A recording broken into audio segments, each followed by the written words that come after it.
Olá, olá, minhas queridas amigas, meus queridos amigos, votos de paz, de bem, que Jesus possa nos abençoar e se manter entre nós. É sempre uma alegria muito grande me dirigir a cada um de vocês, ouvintes e internautas da Web Rádio Fraternidade, a emissora do bem na internet, que ajuda diariamente a construir um mundo melhor. Dando sequência ao nosso programa semanal, ao encontro de Jesus. Eu recebi uma intuição para que a gente possa, nos próximos capítulos, conversar sobre os princípios espíritas, falar sobre os 5 princípios básicos do Espiritismo e depois desenvolver outros princípios que são inerentes à doutrina espírita. E a gente vai começar falando sobre Deus. O que é Deus? Nós nos acostumamos, no curso das religiões tradicionais, a tentar entender Deus como se fosse uma pessoa. Talvez um senhor de barbas brancas, alguém sentado num trono celestial, mas tudo isso são construções dos séculos, da ortodoxia das igrejas, porque não corresponde à imagem, à visão espírita de Deus. Essa visão antiga é uma visão antropomórfica, quer dizer, antropo-homem, mórfica a afeição, a morfologia de um homem, porque Deus não é um homem, assim como Deus não é um objeto, Deus não é uma coisa. E o que é Deus? Quando a gente para pensar nos nossos irmãos mais velhos, os judeus, vejam, os judeus tinham tanta reverência a Deus que sequer pronunciavam o seu nome. Deus era conhecido por um tetragrama, Yod-Re-Vav-Re, um Y, um H, um W e um H, que fazendo uma transliteração para o português e colocando vogais no meio, porque na escrita original hebraica não haviam vogais.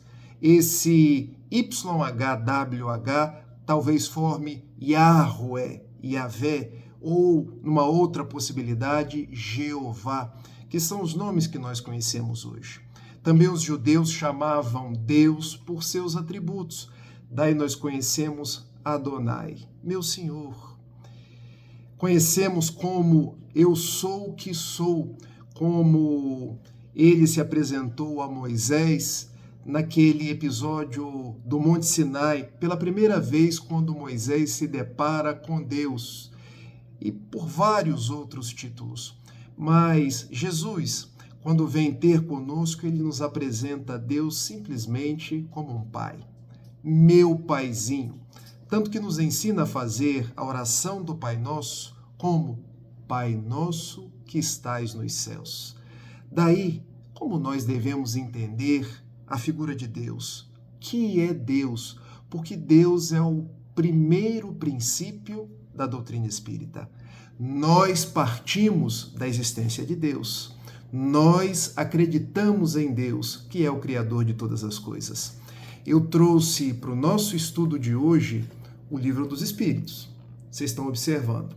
E eu quero ler algumas questões para que a gente possa refletir sobre elas. E a primeira: que é Deus? Questão número 1 do Livro dos Espíritos. Vejam, Allan Kardec não indaga aos imortais quem é Deus, porque Deus não é uma pessoa. Ele também não indaga aos imortais o que é Deus, porque Deus não é um objeto, não é uma coisa, não é algo que a gente possa mensurar. E a resposta: Deus é a inteligência suprema, causa primeira ou primária de todas as coisas. Que é Deus, inteligência criadora de todas as coisas. Causa que criou tudo, o macrocosmo, o microcosmo. Tudo que eu consigo enxergar e mesmo aquilo que eu não consigo enxergar. Foi Deus quem me criou, foi Deus quem criou você. Foi Deus que criou o elemento espiritual, foi Deus quem criou o elemento material. Tudo na nossa vida dá conta de Deus.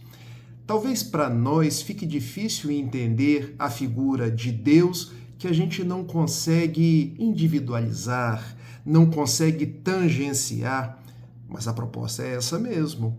E talvez nós ainda não consigamos dimensionar Deus, porque nos falta um sentido. E é isso que diz a questão de número 10 do Livro dos Espíritos. Vejamos. Pode um homem compreender a natureza íntima de Deus? É o que pergunta Allan Kardec. E a resposta dos bons espíritos? Não. Falta-lhes, para tanto, o sentido. Então a gente consegue entrever Deus, mas não compreende na essência o que é Deus. E por quê? Nós ainda somos criaturas imperfeitas. Estamos no mundo de provas e expiações. Então, o relativo que somos nós, não conseguimos compreender o soberano, o absoluto. Mas a gente consegue ter algumas pistas, algumas definições. Vamos lá? Olha o que diz a questão número 4 do Livro dos Espíritos. Onde se pode encontrar a prova da existência de Deus? E a resposta: num axioma que aplicai às vossas ciências. Não há efeito sem causa. Procurai a causa de tudo o que não é obra do homem, e a vossa razão vos responderá. Observem como que a gente pode entender Deus com um axioma: não há efeito sem causa. E se há um efeito inteligente, é que há uma causa inteligente. Em verdade, a grandeza do efeito dá-nos a dimensão da potência da causa. E onde eu quero chegar? Que em verdade a gente não consegue entender a natureza íntima de Deus, mas contemplando a sua criação, contemplando a criatura, a gente consegue dimensionar Deus. Vamos por um exemplo? Quando eu olho para uma criança, o rosto bonito, com aquelas expressões tão singelas, quem foi que fez a criança? Foi Deus. Quando eu olho para uma flor, das mais variadas cores, dos mais variados perfumes, quem foi que fez a flor? Foi Deus. Quando eu olho para os 2 trilhões de galáxias, números mais recentes da ciência, que estão nesse universo, quem foi que fez tudo isso? Foi Deus. Quando eu olho para o meu corpo físico, milhões de células, de tecidos, tudo funcionando organizadamente. Quem foi que fez isso? Foi Deus. Então eu compreendo Deus meditando nos efeitos, porque todo efeito remonta a uma causa. Mas há uma outra questão do Livro dos Espíritos que é ainda mais elucidativa, porque na nossa impossibilidade de entender Deus mais propriamente, a gente pode entrevê-lo pelos seus atributos. E Kardec, então, passa a perguntar sobre os atributos de Deus na questão 13. E os bons espíritos nos respondem, dizendo que Deus é eterno. O que quer dizer que Deus é eterno? Deus não teve início, Deus não tem fim. Diferente de nós, que somos imortais. Então, observem, o que é ser imortal como nós, os espíritos? Nós tivemos início. Fomos criados por Deus. Não teremos fim, porque a gente desencarna ou morre, como se diz no popular. Reencarna, torna a desencarnar até galgarmos a plenitude. Mas Deus é o incriado. Ele é eterno, porque ninguém criou Deus. Ele já existia antes. Aliás, para falar de Deus, a gente não pode nem ter uma dimensão de tempo, porque Deus sempre existiu, sempre existirá. Daí ele é eterno. Deus é imutável, porque ele não muda como elemento material. Ele não muda como nós, espíritos, o elemento inteligente. Deus é imaterial. Em verdade, Deus criou o espírito e criou a matéria. Deus é único. Não existem outros deuses. Então, a grande proposta que a doutrina espírita nos traz é aquela mesma, já trazida pelo povo hebreu, que nos fala do monoteísmo. Não existe uma pluralidade de deuses. A gente pode até chamar por outros nomes. Alguns chamam de Jeová, outros chamam por nomes os mais diversos, como Alá entre os muçulmanos. Mas é um só Deus.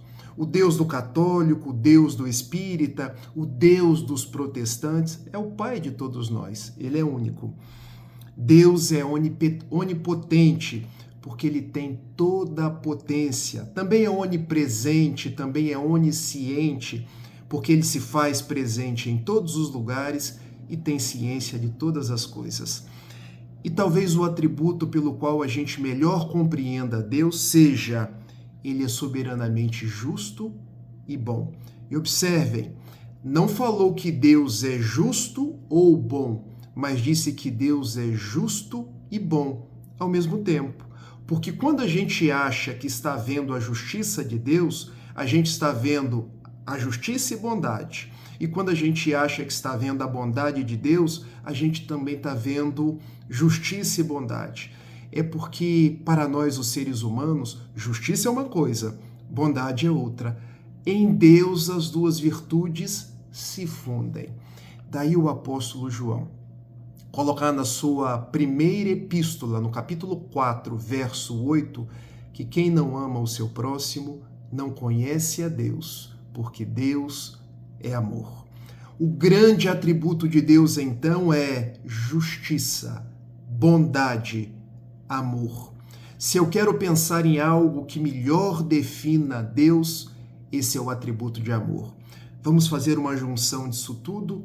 Que é Deus? Deus é a inteligência suprema. Como diria Jesus, Deus é nosso Pai.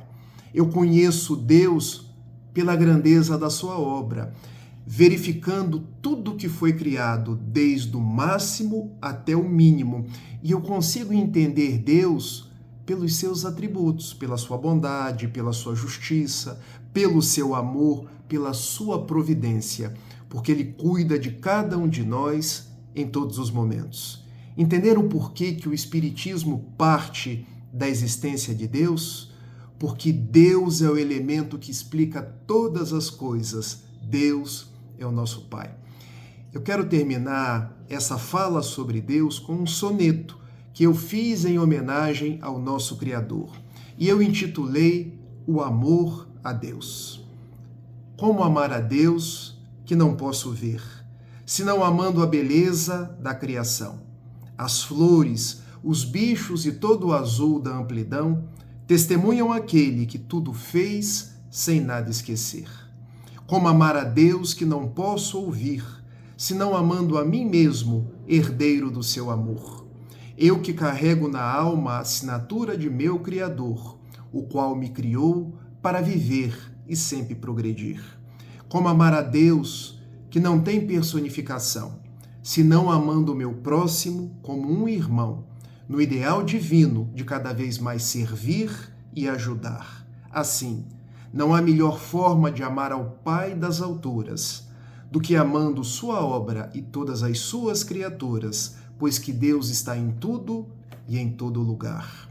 Meus amigos, na semana que vem a gente vai para um segundo princípio espírita, porque falar de espiritismo é também falar de Jesus, porque Jesus nos prometeu um Consolador, e esse Consolador é o grande presente que a doutrina espírita representa nas nossas vidas.